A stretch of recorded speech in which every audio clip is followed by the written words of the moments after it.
You sit in front of the mirror of your life and ask yourself what's broken. You have what you wanted, or at least part of it, but you don't feel anything. The morning coffee no longer tastes the same, conversations become mechanical, even the things that once excited you now weigh on you. And the worst part isn't the absence of joy, it's that you don't even know when it disappeared. It was gradual, silent, as if someone had turned down the volume of your existence without you noticing. You look for someone to blame: work, relationships, money, routine. But none of them truly fit, because deep down you know that's not it. The problem isn't what you live, it's how you live. And here comes the part that hurts the most. You've spent years chasing joy in places where it never was. You look for it in objects, in achievements, in the next goal, in the next purchase, in the next trip. They told you that happiness arrived once you achieved something, and you believed it. You bought the car, got the promotion, found the partner, and still nothing changed, because joy wasn't in the destination, it was in the journey, but you never really walked it. You always ran forward with your eyes closed. Eckhart Tolle puts it brutally. We live in an illusion of time. We spend our entire life postponing the present, waiting for the future to bring us what the now does not give. When I have this, I'll be happy. When I get there, everything will improve. A lie. The future never arrives, because when it does, it becomes now, and you're still not present. The human mind is a projection machine. It never stops in the moment, always stuck lamenting the past or fantasizing about the future. And meanwhile, life happens without you. How many times have you eaten without tasting? How many conversations have you had without really listening? How many sunsets have you seen without seeing them? The answer is devastating, almost all of them. Because you're not here, you've never been here. Your body walks through the world, but your mind lives in a parallel dimension of repetitive thoughts, meaningless worries, and narratives that don't exist outside your head. Here's the truth no one wants to accept. Joy hasn't disappeared, you disappeared from it. Joy isn't something you obtain, it's something you are. But your mind has convinced you it's a goal, something reachable if you work hard enough, accumulate enough, achieve enough. And so you've spent years accumulating empty experiences, hollow accomplishments, superficial relationships, because none of them were fully lived. You experienced them through the filter of your ego, that inner narrator that never shuts up, always comparing, judging, calculating. The ego steals the experience and leaves you only with a distorted memory of it. That's why nothing fills you, because you've never really been present in anything. Think about this. When was the last time you felt true? Peace? Not manufactured emotion, not fleeting euphoria, but genuine peace. You probably don't remember, because peace exists only in the present, and you've spent years running from the present as if it were your enemy. The mind has trained you to believe that now is dangerous, that stopping is wasting time, that being still is failing. So you keep moving aimlessly, filling every second with noise, with distractions, with purposeless activity. And you call it productivity, but in reality it's fear.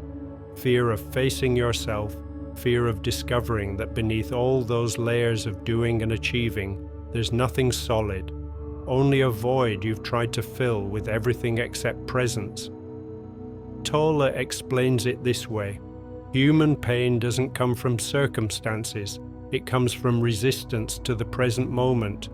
You suffer because you refuse to accept what is. You always want things to be different, better, bigger, more exciting. It's never enough, because the mind can't be satisfied. Its nature is to look for problems, create conflict, generate dissatisfaction. It's its way of surviving, because if you are completely at peace, the mind would lose its control over you, and that terrifies it, so it keeps you in a constant state of lack. Something is always missing, there's always something to fix, always a reason not to be okay now. And you fall into the trap again and again, chasing the carrot the mind dangles in front of you, without realizing the carrot doesn't exist. Here comes the hardest blow. You've confused pleasure with joy. Pleasure is external, ephemeral, dependent on stimuli.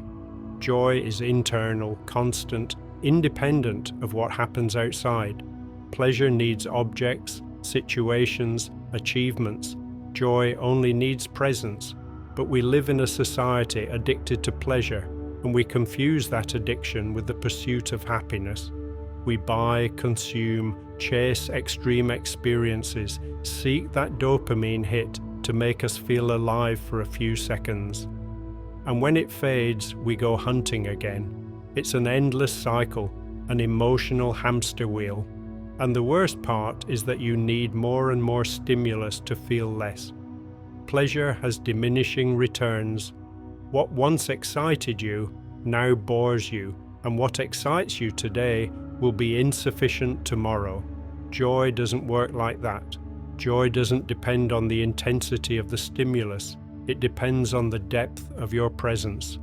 A child can feel genuine joy watching an ant walk because they are fully present in that moment. They aren't thinking about the past nor projecting the future. They're just there, observing, absorbed. But you lost that ability. You buried it under layers of mental conditioning. You were taught that being present is boring, that you need more, better, different. And so you drifted away from the only real source of fulfillment, the now. Do you know the most brutal irony? You spend your whole life waiting for the moment when you'll finally be able to relax and be happy. When you retire, when you pay off the mortgage, when the kids grow up, when you have time. But that moment never comes, because by the time it arrives, your mind has already created a new list of conditions. There's always something else, always a reason to postpone your peace. And so you reach the end of your life and realize you never lived, you only survived. You spent decades waiting for permission to be okay, without realizing that permission could only be given by you in every moment, regardless of circumstances.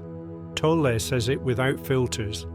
The greatest obstacle to enlightenment is the belief that you need time to achieve it. When I fix this, when I improve that, then I'll be happy. False. Enlightenment, peace, joy, they exist only now. There's no bridge to the present. You're either in it or you're not. And most people never are. They live like sleepwalkers, repeating obsolete mental patterns, chasing ghosts of desires that aren't even their own. How many of your goals were truly born from you? How many were implanted by society, family, culture?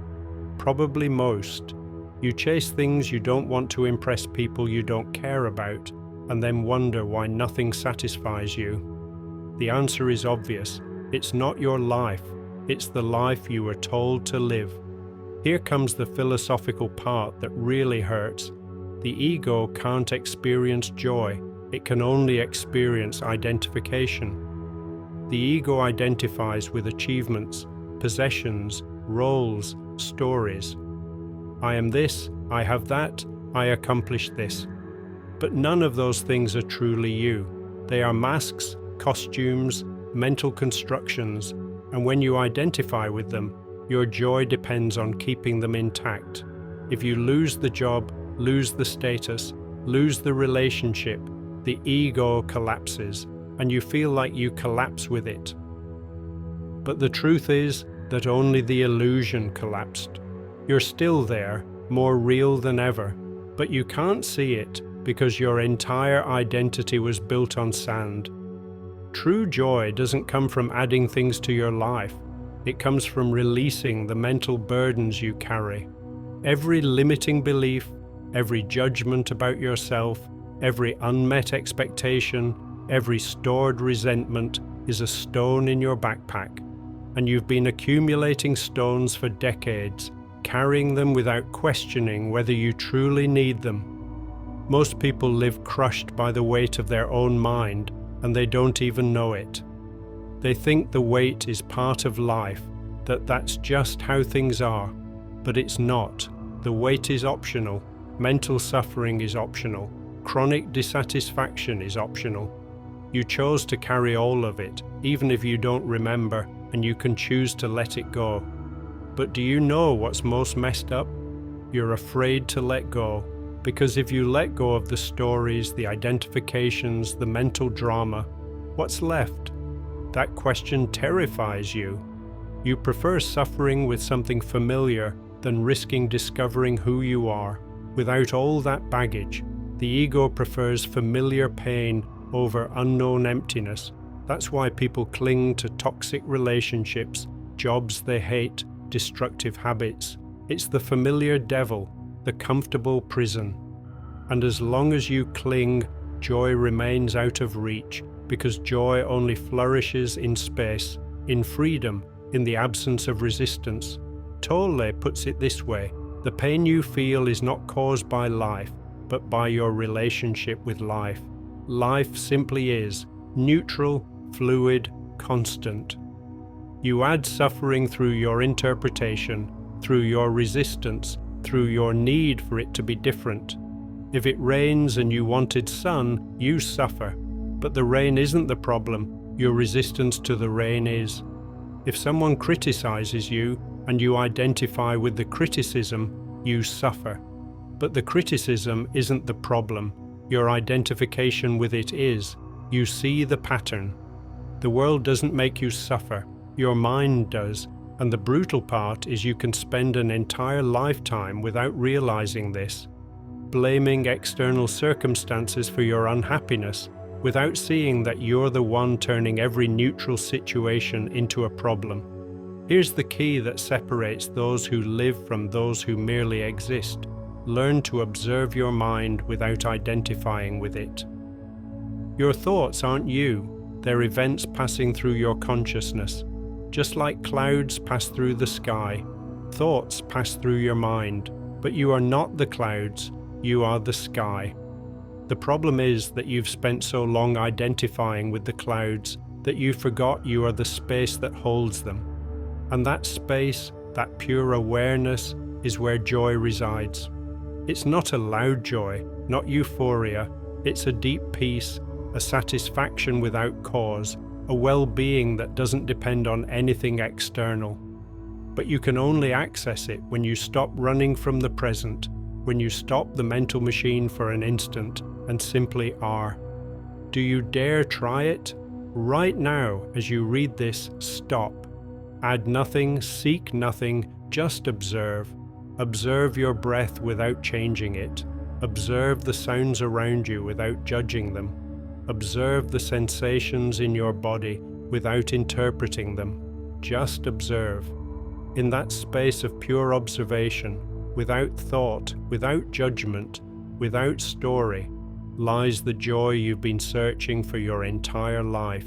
It's not spectacular, it's not dramatic, but it's real, and it's yours. It always has been. You are just too busy looking for it outside to notice it inside. The tragedy of modern human beings is that they have access to everything and enjoy nothing. You have more comfort, more information, more choices than any previous generation.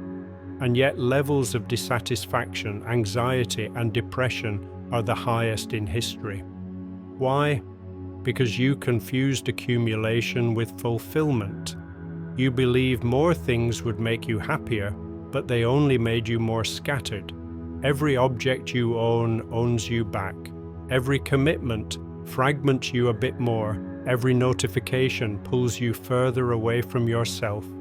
And so you live in a state of perpetual distraction, never fully here, always partly elsewhere, divided, fragmented, exhausted.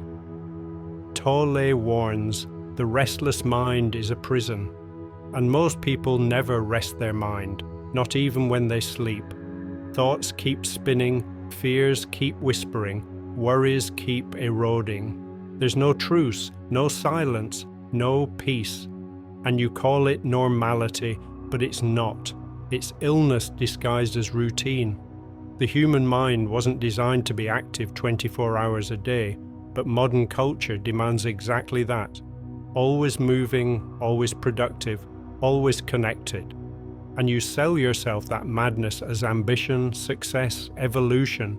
But it's the opposite. It's degeneration. You're losing the most essential human capacity, the capacity to simply be. Here's what no one tells you. Joy isn't in the extraordinary. It's in the ordinary fully lived. A sip of water when you're thirsty can be more satisfying than a feast if you're present for it. A simple conversation can be deeper than any conference if you truly listen. A moment of stillness can be more transformative than 1,000 extreme experiences if you allow yourself to fully inhabit it.